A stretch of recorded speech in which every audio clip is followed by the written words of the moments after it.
Hi, welcome back, everybody. I'm here for another podcast. I'm super excited to have Lam An on from the University of Winnipeg, and we'll be talking more about his exciting new article called The Effectiveness of Background Blurriness in Video Advertisements, How Video Background Blurriness and Construal Level Shape Consumer Perception. So thank you so much for being on, Lam, and talking more about your exciting article. Yeah, thank you for having me.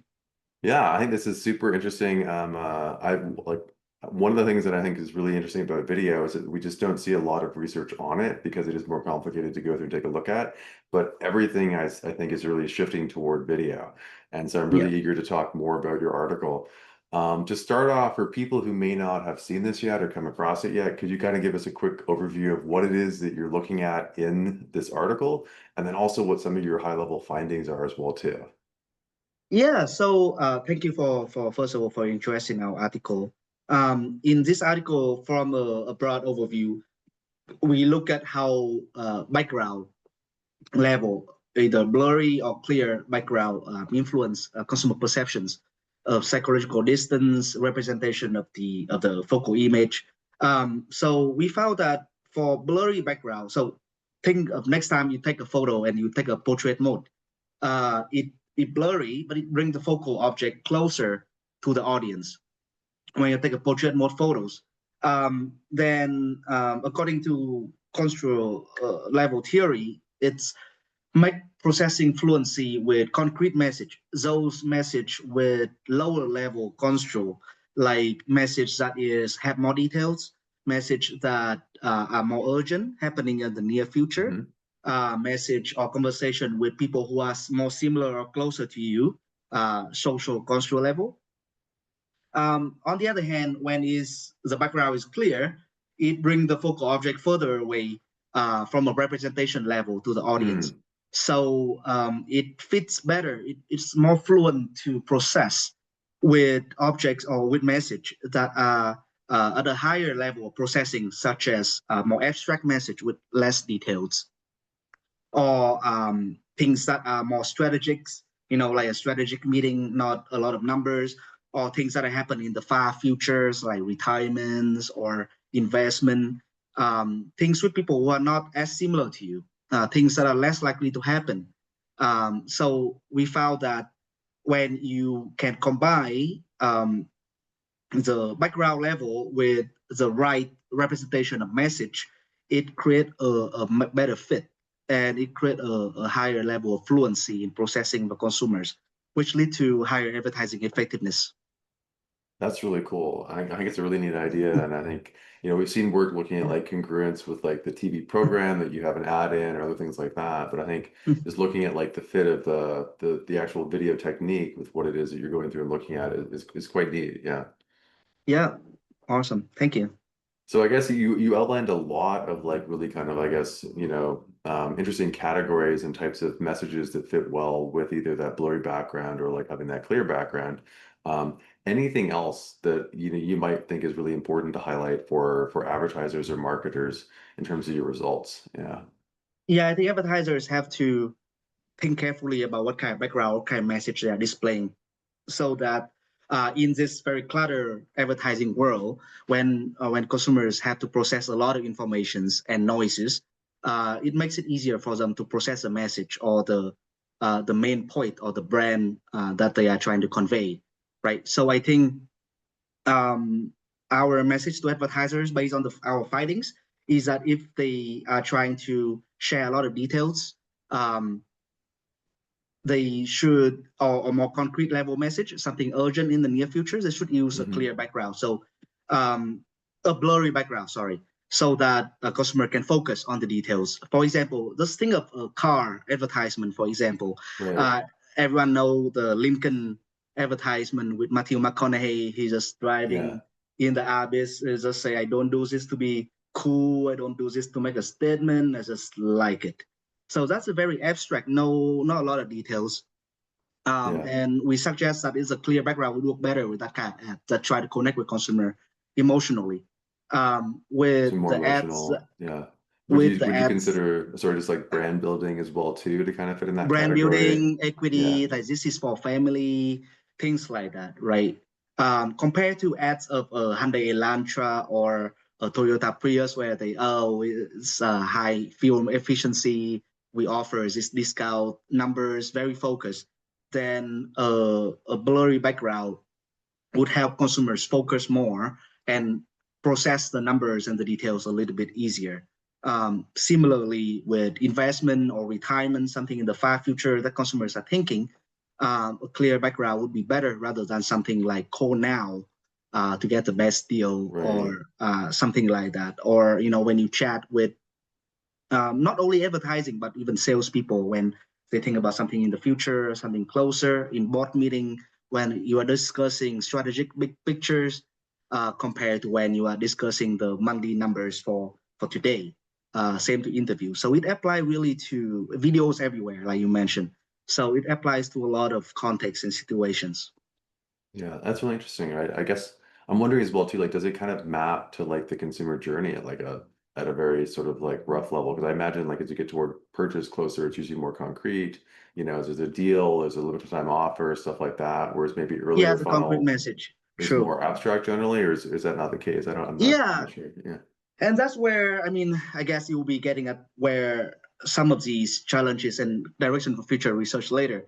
But one of that is that cultural level and how consumers mentally represent ideas and stories and image in their mind is very complicated. So a lot of things have to be Yeah. tested and see when all those are.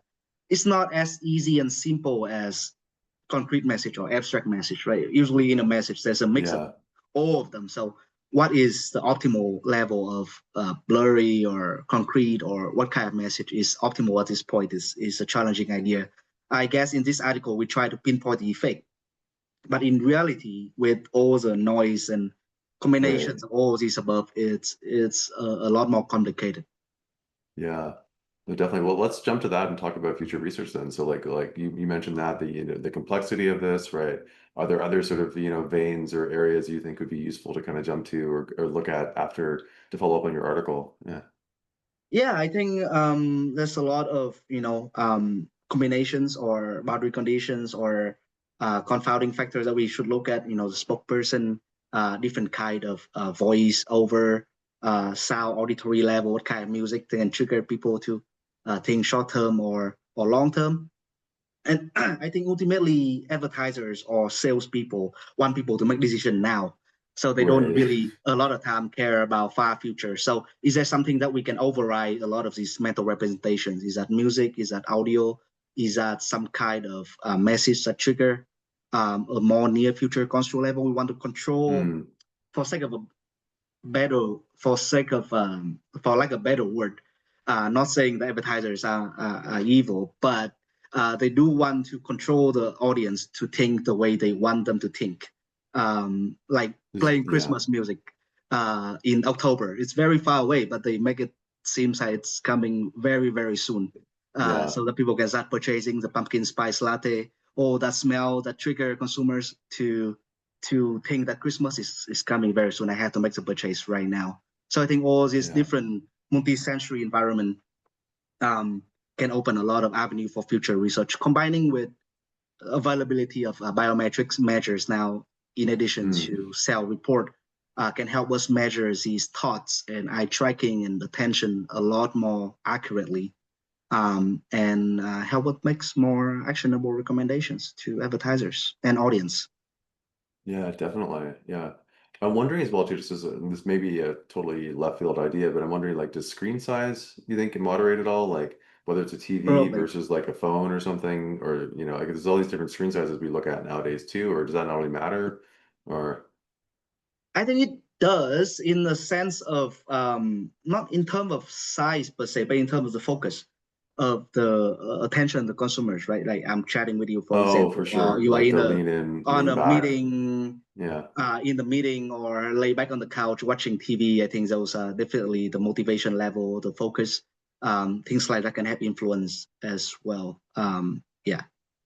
Yeah. Right. Yeah. So I guess probably potentially it could even be like probably the lean back. If there's less focus, you probably even have a stronger Yeah. effect, right? Because you have less Yep. less attention, right? Yeah. Less But attention. So it's yeah. yes. So less attention. So the more fluent it is, should be a stronger effect, stronger effectiveness for the ad for communications. Interesting. Okay. Yeah. I'm curious as well too about challenges. I think something I always say is that I think we see these nice beautiful articles when they come out in print like yours, and they look all like it just kind of fell into place. But sometimes there's often challenges that go into research as well too. That I think it's important for younger scholars to realize. So I'm wondering, were there any in your case? If they don't have to be, Yeah, but I'm just curious if definitely, there were. definitely. Yeah, I think the main challenge was to make sure that well, so our article is mainly experimental design article where most of the thing happen in the labs, even in the control environment. That's mm, where we can tease out some of these effects. Because if we fully replicate in the noisy environment outside, it's very hard to yeah, tease out that what is exactly what happening at the different level of mm, each conditions. However, we still want to make sure that the audience is paying attention enough. The effect is potentially working in the real world, or at least it has some realism to it. So to address that, I think in our experiment, and thanks to the reviewers to do this, we have a lot of manipulation check, make sure that customers, audience, and participants can remember the brand, knowing what ads they are watching.